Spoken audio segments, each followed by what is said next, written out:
Zonja e Zotrinj ju përshëndes nga kjo hapësirë informative këtu në A2 CNN ku ju ftoj të ndiqni. Në një deklarat të papritur për mediat, Lulzim Basha tha se Vangjush Dako do të arrestohet. Sipas Bashës, prangat në duart e kryebashkiakut të Durrësit nuk janë zgjidhja që pret opozita. Opozita ndërkohë paralajmëron tërheqjen e përfaqësuesve të saj nga këshillat bashkiak. Basha dhe aleatët nisin përgatitjet për protestën e së njëjtës përballë parlamentit. Rama sërish indiferent ndaj protestës.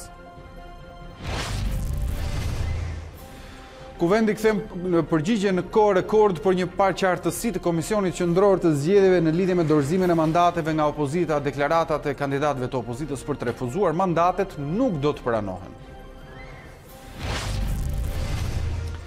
Kelmen Balili, konsideruar nga mediat greke si Eskobari Ballkanit, do të përfitojë ulje të dënimit me 1/3 e viteve të burgut. Gjykata e krimeve të rënda pranoi kërkesën për gjykim të shkurtuar për të akuzuarin për trafik ndërkombëtar droge dhe pjesëmarrje në grup kriminal.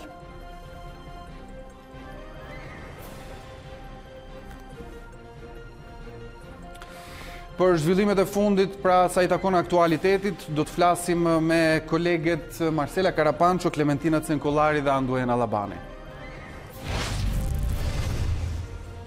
Britania e Madhe refuzon kërkesën e Bashkimit Evropian për të shtyrë datën e largimit. Kryeministrja Theresa May thotë se kjo nuk e zgjidh problemin, kurse presidenti i Këshillit Evropian Donald Tusk paralajmëroi për Brexit kaotik.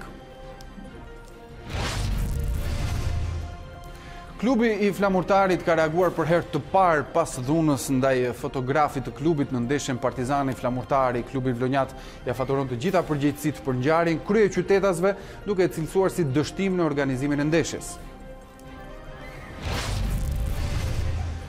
The Green Book u shpall filmi më i mirë në ceremoninë e çmimeve Oscar pavarësisht pritshmërive për një fitore të filmit Roma. Rami Malek dhe Olivia Colman ndërkohë u vlerësuan si aktorët më të mirë në rolet kryesore, ndërsa Alfonso Cuarón triumfoi si regjizori më i mirë.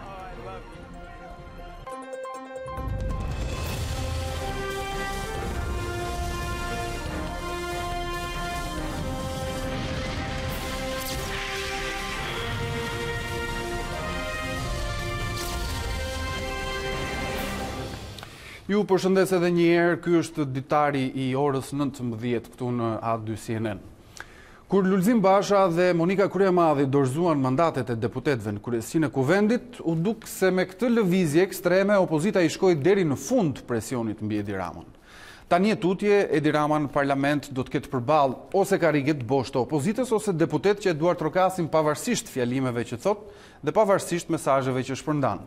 Ky ishte edhe qëllimi i opozitës, t'i heqë Ramës fasadën e një opozite që vepron në një demokraci funksionale. Por, në anën tjetër, kryeministri Rama deri tani nuk ka dhënë shenja reflektimi. Vërtet ai u shpreh i gatshëm të ulet për të biseduar me Lulzim Bashën, por u kujdes të theksoj se zgjedhjet do të jenë në 2021-shin, ndërsa nuk përmendi në asnjë rast opsionin e dorëheqjes. A mundet opozita të radikalizojë akoma më tej pozicionin e saj? Duket se po. Këtë paradite, Lulzim Basha pati një takim me disa prej aleatëve opozitar dhe aty është folur tërheqja e përfaqësuesve nga këshillat bashkiak. Lëvizja duket pa shumë efekt pak muaj para zgjedhjeve lokale, por pikërisht në këtë moment ajo mund të interpretohet edhe si një paralajmërim për një bojkot të mundshëm të zgjedhjeve të 30 qershorit. Ndjekim kronikën e përgatitur nga Klementina Cenkollari dhe do të kthehemi pas pak në studio për ta komentuar. Opozita paralajmëron në shpërsim të rezistencës së saj paralelisht me mbajtjen e protestave.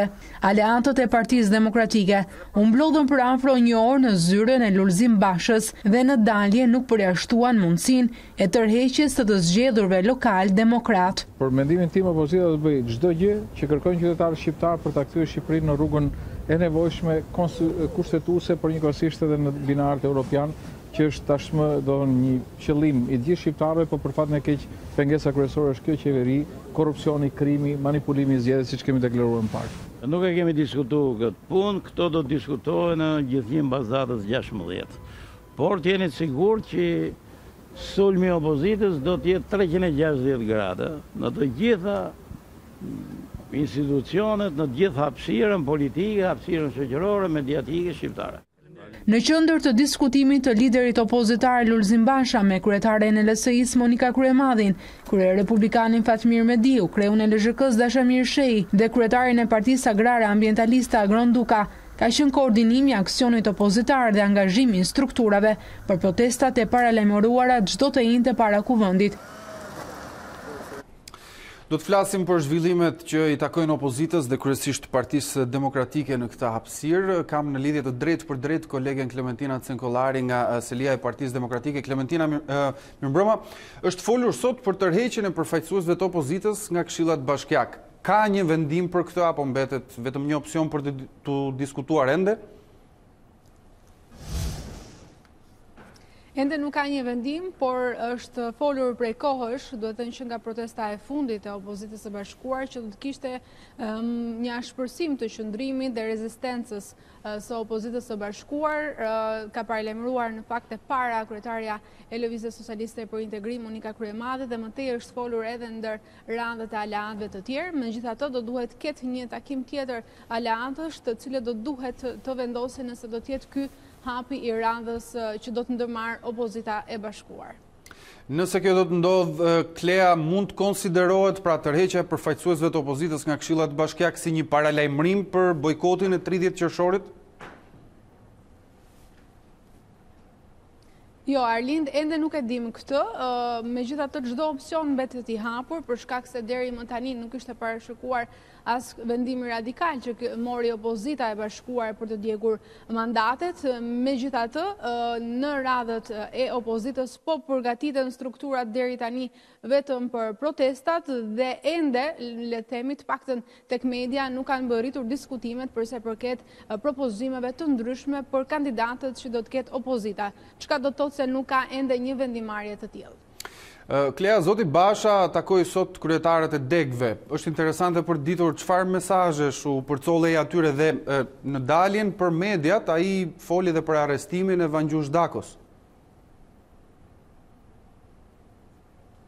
Po Arlind, në fakt, ne përfaqësuesit e medias ishim në pritje të përditur çfarë ishte vendimi referuar protestës së afërt që do të ketë opozita ditën e njëjtë para kuvendit, por në zona u tha se zoti Basha do të kishte një deklaratë të rëndësishme dhe në fakt ai deklaroi se ka informacion se po përgatitet arrestimi i kryetarit të Bashkisë së Durrësit, zotit Vangjush Dako, për cilin zoti Lulzim Basha tha se kjo është një përpjekje e Edi Ramës për të zhbërë të gjitha aferat kriminale dhe korruptive që e kanë përfshirë qeverinë e tij dhe një mënyrë për të shpëtuar sipas tij nga kjo situatë e krijuar, referuar vendimit radikal që ka marrë opozita, por kjo nuk mjafton, tha zoti Lulzim Basha dhe me të njëjtën gjuhë ju drejtua edhe faktorit ndërkombëtar. Sjellim në këtë momente një përmbledhje të deklaratës më të rëndësishme të ditës së sotme të zotit Lulzim Basha.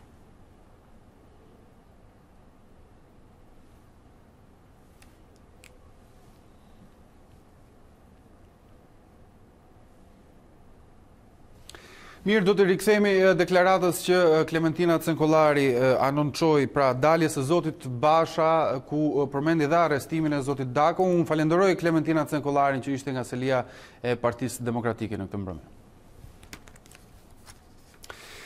Kryesia e Partisë Socialiste u mblodh këtë paradite për të diskutuar në lidhje me situatën e re të krijuar pas lënies së mandateve pra nga opozita. A2 CNN mësoi se në mbledhje kryeministri Rama u ka thënë deputetëve të Partisë Socialiste se pavarësisht vendimit ekstrem të opozitës, puna do të vazhdojë normalisht për seancat parlamentare të njëjtëve. Në mbledhje është diskutuar edhe për përgatitjet e socialistëve për kongresin e 23 marsit, ku pritet shpallin edhe kandidaturat socialiste për zgjedhjet lokale. Në dalje të kryesisë, gazetarja e A2 CNN e pyeti kreun e grupit parlamentar të socialistëve, zotin Taulant Balla, nëse mazhoranca do të pranojë të zvendsojë deputetët e larguar të PD në kuvend, por ai nuk pranoi të përgjigjej. Zoti Balla, çfarë do të thotë për ju një parlament pa opozitën? Puna vjen normalisht, kemi për të votuar dy vendime të rëndësishme që lidhen me Këshillin Lart Gjyqësor dhe të Prokurisë, të cilat do miratohen nga kuvendi. Faleminderit. Pranoj PS-ja mandatet që do të Faleminderit. Siç njoftuam dhe më herët, do të ndjekim tani prononcimin e kryetarit të Partisë Demokratike zoti Basha, pra në një dalje të papritur për mediat këtë pasdite. Ndjekim. Ai është kapur duke vjedhur zgjedhjet me bandat e krimit organizuar. Orët e fundit janë intensifikuar informacionet se po përgatitet arrestimi i Vangjush Dakos. Do ta them qartë shqiptarëve që arrestimi i Vangjush Dakos duhet kishte ndodhur që kur dosja 339 faktoi që ai bashkë me hierarkë të tjerë socialist, me emër dhe me mbiemër, janë kapur në përgjigje zyrtare të prokurorisë, duke bashkëpunuar me krimin e organizuar për të tjetërsuar votën e qytetarëve të Durrësit dhe të gjithë Shqipërisë. Mos arrestimi është bërë me urdhër të Edi Ramës. Për të mos arrestuar Vangjush Dakon, Edi Rama madje flijoi edhe një nga benjaminët e tij, Fatmir Xhafën, faktorin ndërkombëtar. Mos gënjej veten se shqiptarët nuk i gënjen dot më. Nuk është punë kokë gjushës apo kokë sejdinësh.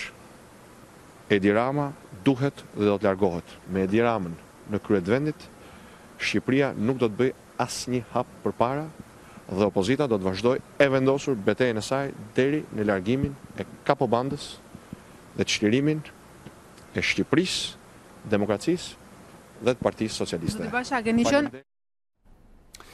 Sot Komisioni Qendror i Zgjedhjeve i kërkoi Kuvendit sqarimin e disa paqartësive sa i takon mandateve të djegura të deputetëve të opozitës dhe sqarimi nga ana e Kuvendit erdhi në pak kohë. Dorëheqjet e opozitës qëndruan pezull në tryezën e Komisionit Qendror të Zgjedhjeve, derisa ky i fundit sqaroi procesin e shpalljes së vakancave me Kuvendin. Burimet të A2 CNN thonë se përmes një shkrese zyrtare, KQZ kërkoi informacion nga Kuvendi për mungesën e dy elementeve kryesor, mos përfundimin e mandatit të deputetit dhe mos shpalljen e vakancës.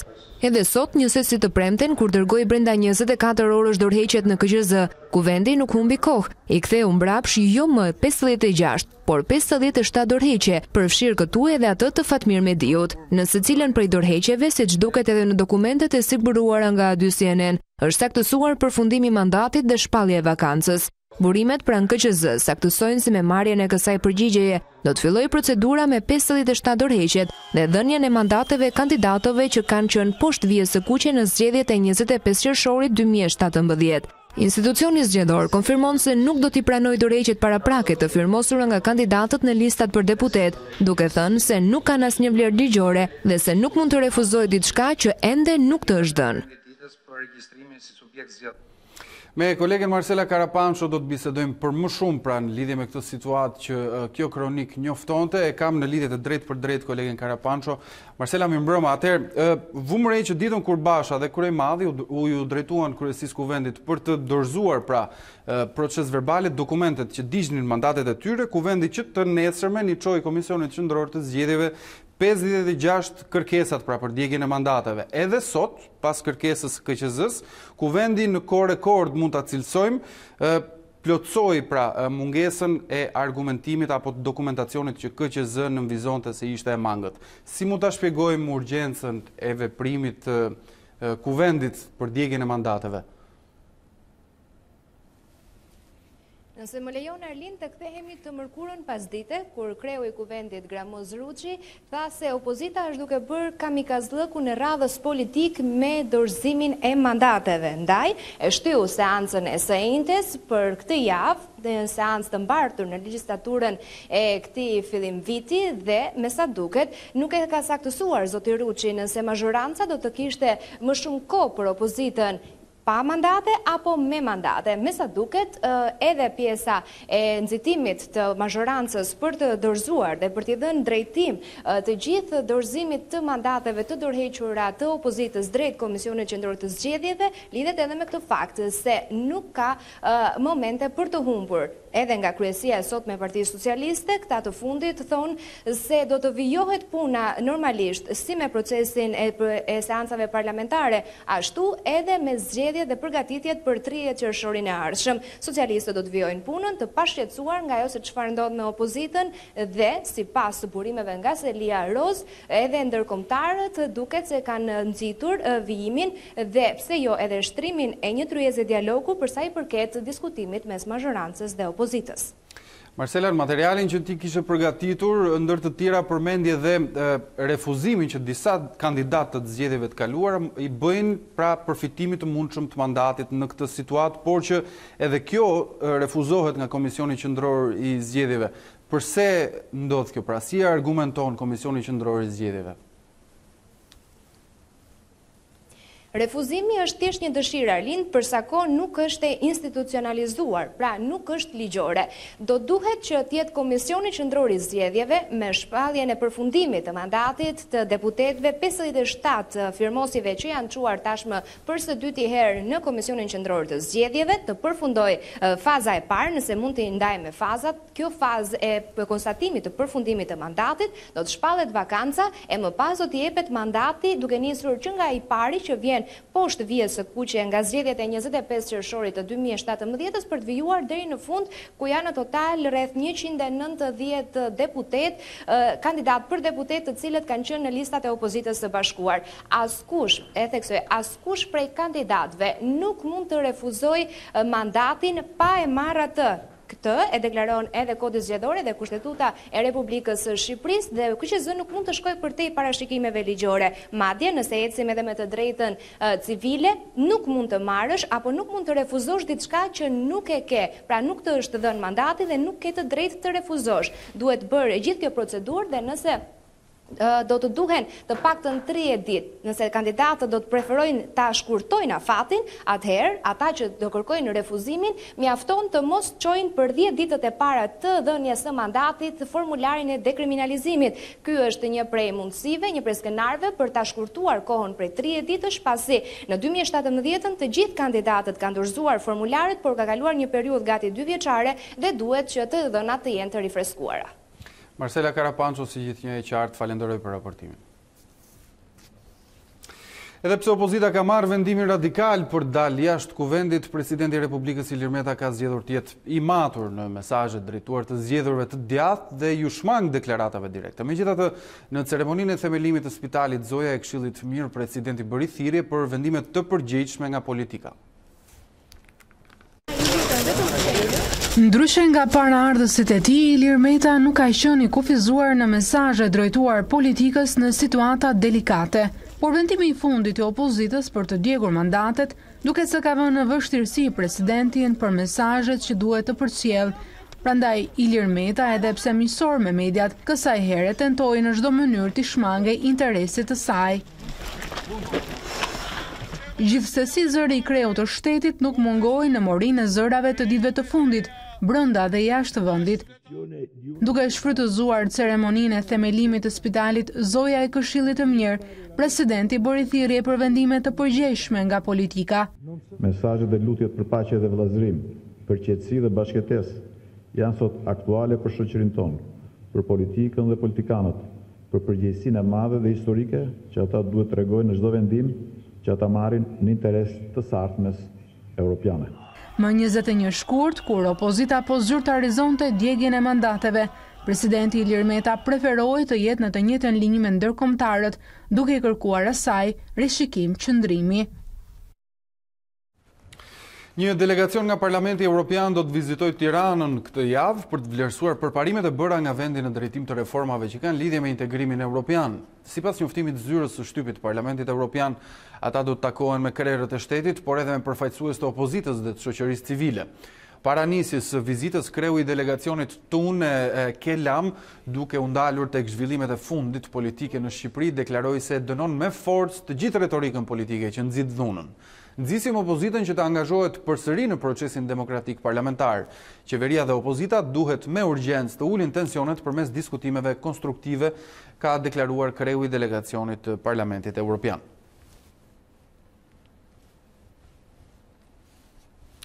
Ndërkohë, zëdhënësja e Bashkimit Evropian Maja Koçiançi ripërsëriti thirrjen e një javë më parë të Federica Mogherinit që opozita dhe majoranca qeverisëse të dialogojnë në parlament dhe të evitojnë aktet e dhunës. Në konferencën për shtyp gjatë kësaj hëne, Koçiançi nënvizoi nevojën për negociata mes palëve për kapërcimin e krizës politike dhe ndërkohë Koçiançi nuk dha një përgjigje nëse eurokomisioneri Johannes Hahn do të angazhohet për negociata mes qeverisë dhe opozitës.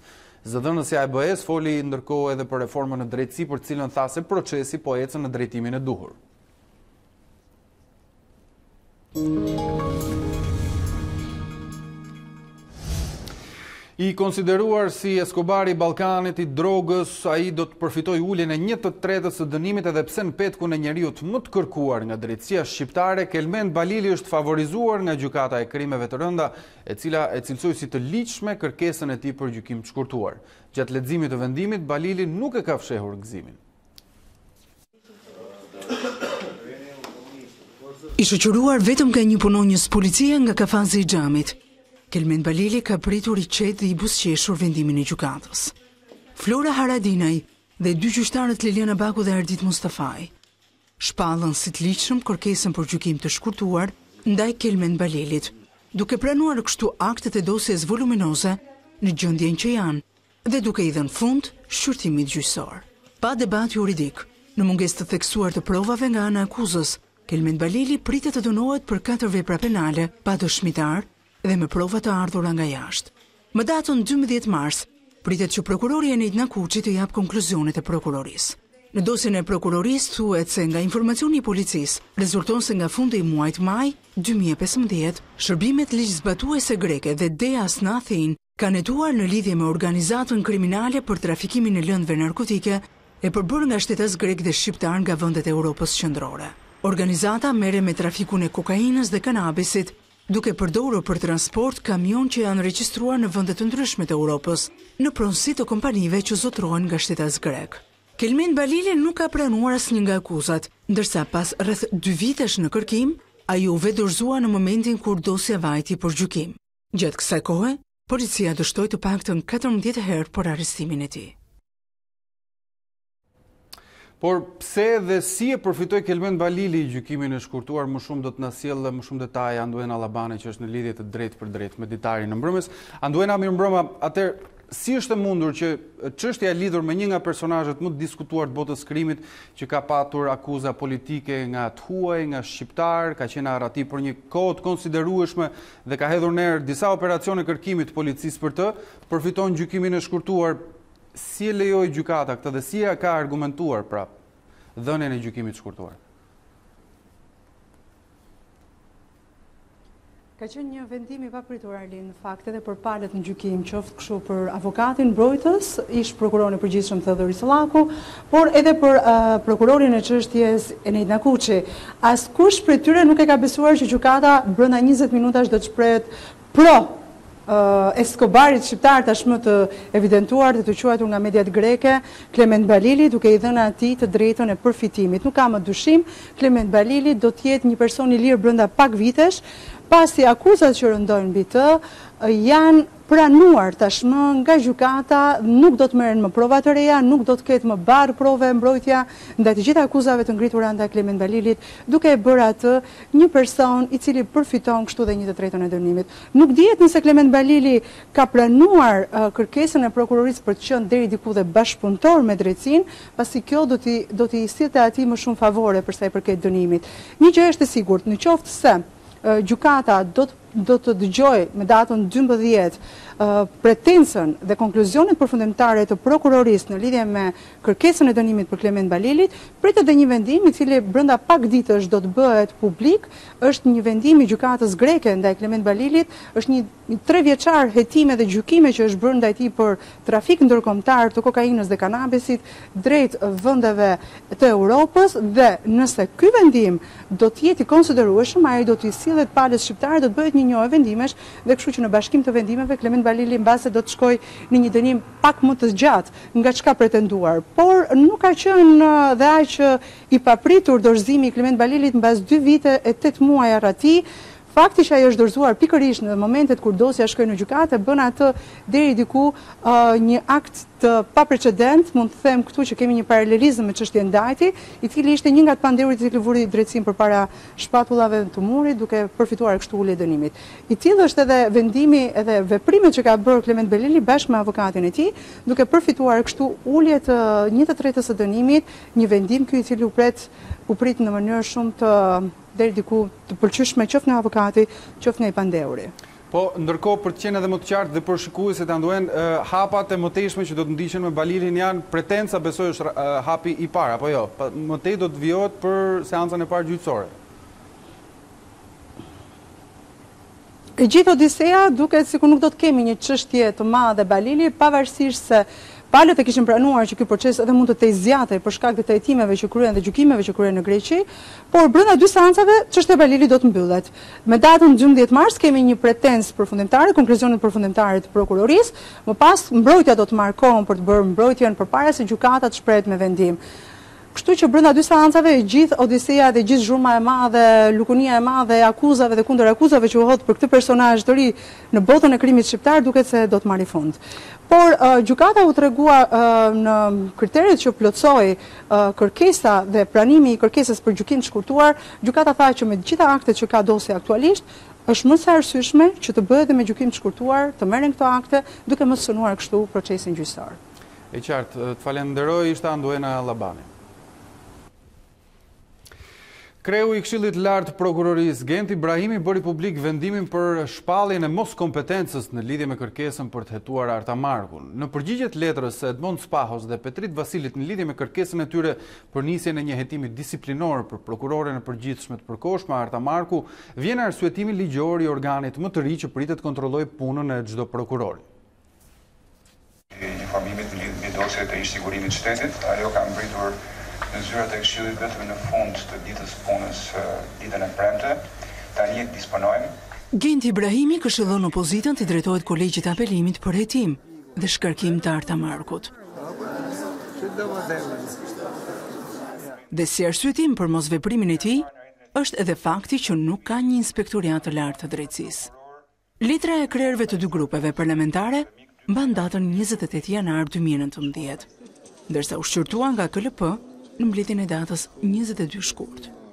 Në letër, PD dhe LSI akuzon prokurorin Artamarku se ka shkelur rënd ligjin, duke mos përmbushur detyrimin ligjor për verifikimin e plotësimit të kushteve ligjore nga kandidatët. Kërkesa për procedim bazohej në faktin se autoriteti i dosjeve konstatoi se Bujar Sheshi kishte dosje në arkivet e ish-sigurimit të shtetit, por përkundrejt këtij fakti ishte futur në listat e kandidatëve nga prokuroria e përgjithshme. Por KLP në mbledhjen e datës 22 shkurt shpalli mos kompetencën e saj. Në letrën që mban firmën e Genti Ibrahimit, kreu të KLP-s argumentohet. E drejta për nisjen e procedimit disiplinor ndaj prokurorit të përgjithshëm i takon Inspektoriatit të Lartë të Drejtësisë.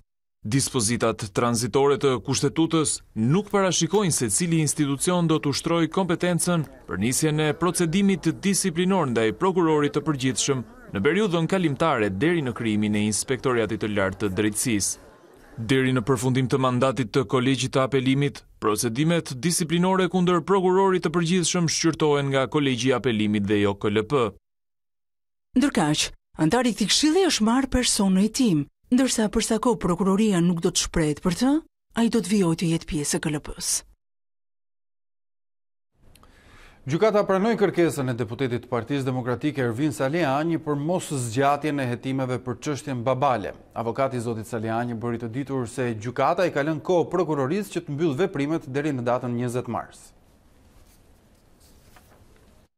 Duke u bazuar edhe në pretendimet tona që prokuroria realisht nuk kishte veprime, por thjesht donte ta zvarriste çështjen duke mbajtur Salianin në hetim, gjykata vendosi që të pranonte ankimin e deputetit Saliani. Cilat do ishin veprimet që do bënte prokuroria sipas prokurorëve? Atëherë sipas prokurorëve dhe prokurorët ishin të paqartë seancën e kaluar në lidhje me atë se çfarë pretendonin të kryenin. Përgjithësi ishte pyetja e personit në hetim Fredi Alizoti, ose më saktë ripyetja e tij, pasi sipas prokurorisë ai kishte ndryshuar disa herë deklarimet. Por normalisht kjo nuk është arsye për aq kohë sa Fredi Alizoti ka treguar më shumë se disa herë që ndryshon deklarimet.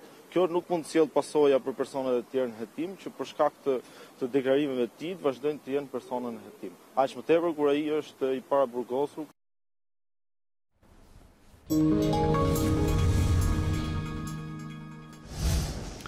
Ambientalistët kërkojnë eliminimin e ofertave të pakërkuara për hidrocentralet me qëllim mbrojtjen e ambientit. Shoqata Eco Albania ka prezantuar në kuvend, aty ku po diskutohen ndryshimet e qeverisë për PPP të famshme, propozimet e saj për ndryshimin e ligjit të koncesioneve. Ata kërkojnë studime fizibilitetit përputhura me strategjinë kombëtare të mbrojtjes së mjedisit për çdo projekt. Jo më hidrocentrale me ofertat e pakërkuara. Është kjo ajo çfarë kanë kërkuar përfaqësuesit e shoqatës Eco Albania në ndryshimet e tyre ndaj ligjit për koncesionet dhe partneritetin publik-privat. Këto ndryshime janë prezantuar në Komisionin e Veprimtarive Prodhuese, së bashku me disa masa të tjera për të garantuar mbrojtjen e mjedisit. Nuk ka vend për propozime të pakërkuara në fushën e hidroenergjetikës në Shqipëri. Me ligj, kjo duhet të ndalohet me ligj, sepse në fakt edhe ato projekte që janë në fazën e maturimit kanë rezultuar që janë jo feasible, jo të levetishme, përkundrazi kanë gjeneruar konflikte, situata konfliktuale. Ambientalistët kërkojnë gjithashtu që të jetë shteti ai që harton studimet e fizibilitetit, që në shqyrtimin e një projekti të shikohet përputhshmëria me planet dhe strategjitë kombëtare, si dhe që konsultimi publik të kryhet që në fazat e para të projektit. Propozimet janë mbështetur në parime dhe nga disa anëtar të mazhorancës. Në historinë e dhënies licencave të hidrocentraleve ka patur shkelje të ligjit. Janë rreth 61 tece të vegjël që po ndërtohen ose janë ndërtuar në zona të mbrojtura. Kjo bie në konflikt të hapur me ligjin për mbrojtjen e natyrës. Po këtu ka dhe një paradoks pak çuditshëm që pikërisht në prodhimin e energjisë nga burime jo ndotëse, ne kemi kriju kosto në natyrë, në mjedis, në edhe sociale. Në mbledhjen e komisionit nuk ishin të pranishëm deputetët e opozitës tashmë pa mandate.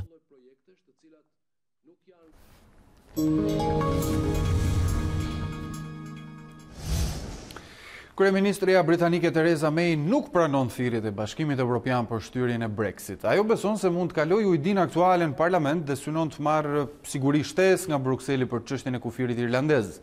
Ndërkohë Bashkimi Evropian paralajmëron për kaos nëse nuk shtyhet data. Ishte samiti mes Ligës së Shteteve Arabe dhe Bashkimit Evropian, por vëmendjen më të madhe e mori Brexit. Kryeministria e Britanisë së Madhe, Theresa May, duke folur nga Egjipti, kundërshtoi kërkesën e BE-s dhe të një grupi deputetësh konservator për të shtyrë datën e largimit zyrtar. Sipas saj, kjo nuk e zgjidh problemin. Besoj se është brenda mundësive tona që të largohemi me një ujdim më 29 mars dhe mendoj se aty duhet të fokusohen të gjitha energjitë tona. Shtyrja është shtyrje, nuk e adreson apo e zgjidh çështjen. Mendoj se kemi një mundësi për të larguar me një marrëveshje më 29 mars dhe për atë do të punojmë. Presidenti i Këshillit Evropian Donald Tusk kritikoi qëndrimin e May dhe e konsideron shtyrjen si zgjidhjen e duhur dhe të pashmangshme. Për mua është shumë e qartë se nuk ka majorancë në dhomën e komunëve për të miratuar marrëveshjen. Ne do të përballemi me një Brexit alternativ, kaotik ose me një shtyrje. Ka shumë pak kohë deri më 29 mars. Gjasat për një shtyrje janë të mëdha. Ndërkaq, May njoftoi se parlamentarët do të votojnë ujdinë e saj me 12 mars dhe se çdo gjë do të vijojë siç ishte planifikuar. Për këtë tërhoqi kritikat e liderit të opozitës laboriste Jeremy Corbyn, i cili sugjeroi se kryeministri apo e zvarriste çështjen qëllimisht në mënyrë që deputetët të detyrohen të zgjedhin mes ujdisë së saj të keqe dhe një dalje katastrofike pa ujdi nga BE. Në prag të takimit të dytë me Kim Jong-un, Donald Trump deklaron se Korea e Veriut mund të jetë një superfuqi botërore, një qëndrim ky që bie ndesh me atë të sekretarit të shtetit Mike Pompeo, i cili tha se Pyongyang mbetet një kërcënim bërthamor. Presidenti amerikan Donald Trump është angazhuar në krijimin e një klime pozitive në marrëdhëniet me Korenë e Veriut përpara samitit të dytë me liderin Kim Jong-un. Në anë të një statusi në Twitter, kreu i Shtëpisë së Bardhë thotë se vendi komunist ka potencial të madh për rritje shumë të shpejtë ekonomike. Me çarmatosjen bërthamore, Korea e Veriut shumë shpejt do të shndrohet në fuqi ekonomike. Pa çarmatosjen do të jetë njësoj. Lideri Kim do të marrë një vendim të zgjuar. Ky koment i presidentit amerikan vjen pasi sekretari i shtetit Mike Pompeo e konsideroi Korenë e Veriut një kërcënim bërthamor. Ndërsa lideri suprem është larguar nga vendi për në Vietnam, koreano-veriorët shprehen qëndrimin e tyre për takimin me Trump. Kur isha në punë dëgjova që lideri ynë është larguar për një vizitë jashtë vendit, edhe pse sot e kemi pushim, po shkoj në punë për të kënaqur liderin ton. Sa më shumë të respektojmë liderin ton i cili është larguar në një udhëtim tjetër për prosperitetin e udhëheut ton, aq më shumë jemi në dieni të krenarisë të pasurit një lider të madh. Trump dhe Kim do të takohen për herë të dytë me 27 dhe 28 shkurt në Hanoi të Vietnamit. Kreu i Shtëpisë së Bardhë shpreson që në këtë samit palët të nënshkruajnë një marrëveshje për çarmatosjen bërthamore të Koresë Komuniste, ndërsa Kim kërkon lehtësimin e sanksioneve ndërkombëtare.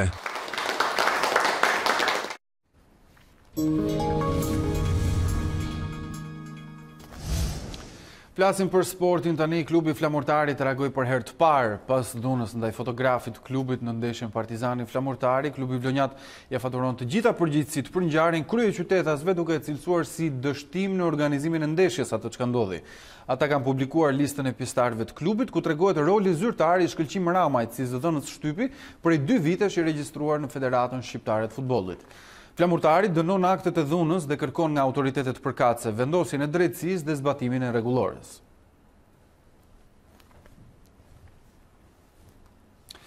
Kombëtarja U17 ka nisur grumbullimin në kuadër të turneut miqësor të UEFA Development që zhvillohet në Maltë. Trajneri Elvin Beqiri u shpreh se për shkak të natyrës miqësore të turneut, shumë futbollistë të moshave nuk kanë marrë aprovimin e klubeve përkatëse për të u bashkuar përfaqësueses. Sipas tij, po vëzhgohen talente që kanë dëshirë të bashkohen kombëtares, duke nisur nga shtetet fqinje dhe deri tek vendet skandinave. Mendoj se është shumë e rëndësishëm sepse si që thash, ishte vend shikimi të elementit të ri, kemi thirrur disa lojtarë nga jashtë. Disa elemente nuk na janë përgjigjer pozitivisht, sepse klubet e tyre nuk i kanë lejuar, si në Greqi apo në Itali, përderisa nuk janë datat të FIFA-s, klubet ndoshta kanë parë të arsyeshme që nuk mund të lejojnë, sepse ato kanë aktivitetet e tyre në për kampionate. Po mundohemi nga Skandinavia të gjejmë lojtarë, kuptohet ka shumë shqiptar që ose shqiptar nga Kosova, Maqedonia apo nga Shqipëria që kanë dëshirë të jenë pjesë e kombëtarëve.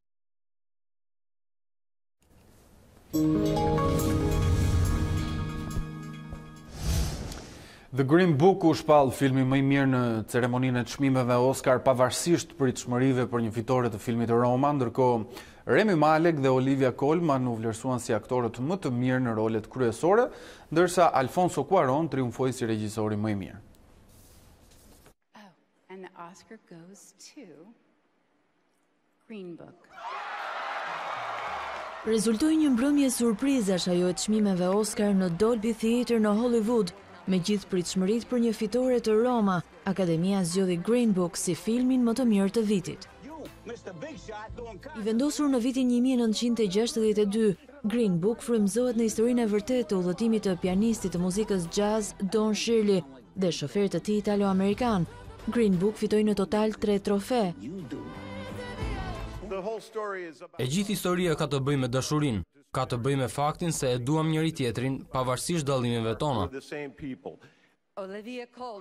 I papritur edhe triumfi Olivia Colman si aktoria më e mirë në rol kryesor, baste tanonin nga Glenn Close, e cila tani thyen rekordin si aktoria që është kandiduar për 7 çmime Oscar, por nuk ka fituar asnjë.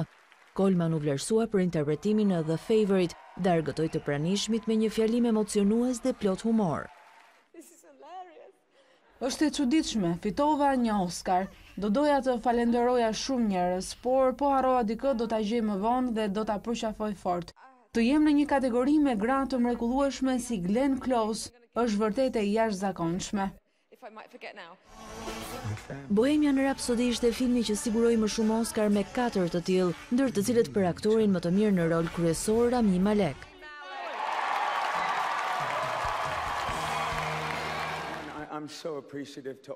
Falenderoj çdo kënd që ka një merit për faktin që unë jam këtu sot. Falenderoj Akademinë dhe grupin Queen që më lejoi të jem pjesë e kësaj trashëgimie të jashtëzakonshme. Mahershala Ali fitoi Oscarin e tij të dytë pas Moonlight, duke u shpallur si aktori më i mirë në rol dytësor për interpretimin në The Green Book, ndërkaq Regina King triumfoi në kategorinë e grave për rolin në If Beale Street Could Talk. Filmi autobiografik Roma e vlerësoi Alfonso Cuarón me Oscarin si regjisori më i mirë. Në total filmi mori 3 çmime Oscar, ashtu si Black Panther. Një Lady Gaga e emocionuar pranoi trofen për kolonën më të mirë zanore me Shallow.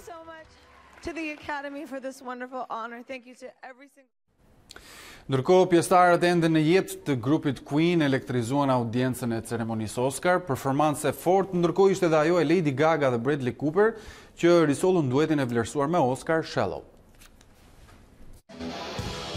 Është ceremonia më e pritur e vitit ajo e çmimeve Oscar, por edicioni 91 ishte edhe më i veçantë. Mungesa e një prezantuesi për herë të parë në 30 vjet u mbush nga performancat mbreslëndse të mbrëmjes. Ashtu siç ishte lajmëruar, grupi The Queen u rikthye në skenë në omazh të filmit Bohemian Rhapsody, mbi jetën e Freddie Mercuryt, dy pjesëtarët ende në jetë të bandës, kitaristi Brian May dhe bateristi Roger Taylor, së bashku me yllin e American Idol Adam Lambert, elektrizuan sallën e Dolby Theatre. Për një audiencë yjesh ata interpretuan hitet e famshme We Will Rock You dhe We Are the Champions.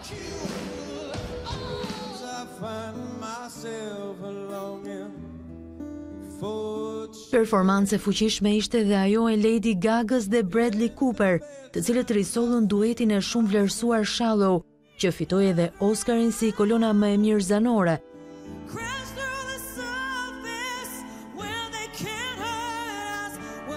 Gaga dhe Cooper ishin pretendent kryesor edhe për trofete aktorëve më të mirë protagonist për interpretimin në A Star is Born, por u mundën nga Olivia Colman dhe Rami Malek.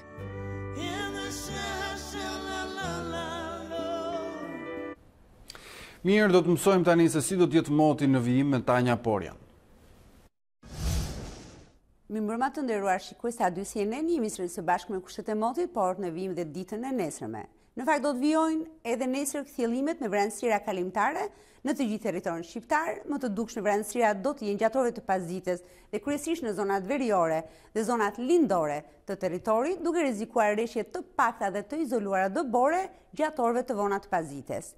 Ndërsa temperaturat për ditën e nesërme do të rriten me të paktën 3-4 gradë në mëngjes dhe në mesditë, duke bërë që vlerat maksimale dhe minimale në rang territorit të luhaten nga -7 vlera më e ulët në verilindje dhe juglindje, deri në 14 apo 15 gradë Celsius ngjitet maksimumi gjatë ditës së nesërme në ulëtërsiren perëndimore.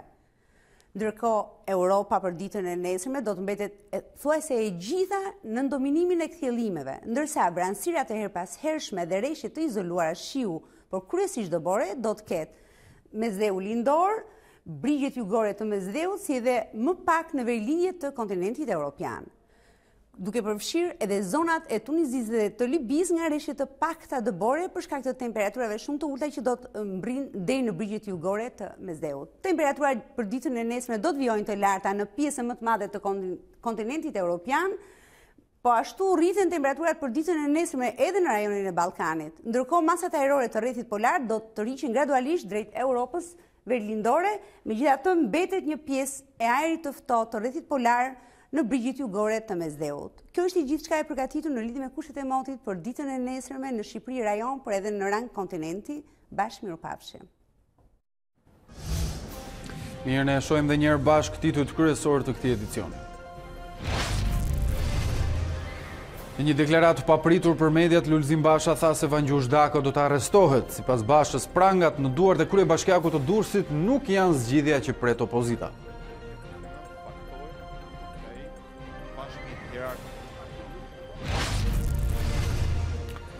Opozita ndërkohë paralajmëron tërheqjen e përfaqësuesve të saj nga këshillat bashkiak. Basha dhe aleatët nisin përgatitjet për protestën e së njëjtës përballë parlamentit. Rama sërish indiferent ndaj protestës. Kuvendi kthen përgjigje në kohë rekord për një paqartësi të Komisionit Qendror të Zgjedhjeve në lidhje me dorëzimin e mandateve nga opozita. Deklaratat e kandidatëve të opozitës për të refuzuar mandatet nuk do të pranohen. Kelmen Balili, konsideruar nga mediat greke si Eskobari i Ballkanit, do të përfitojë ulje të dënimit me 1/3 e viteve të burgut. Gjykata e krimeve të rënda pranoi kërkesën për gjykim të shkurtuar për të akuzuarin për trafik ndërkombëtar droge dhe pjesëmarrje në grup kriminal. Britania e Madhe refuzon kërkesën e Bashkimit Evropian për të shtyrë datën e largimit. Kryeministrja Theresa May thotë se kjo nuk e zgjidh problemin, kurse presidenti i Këshillit Evropian Donald Tusk paralajmëroi për Brexit kaotik.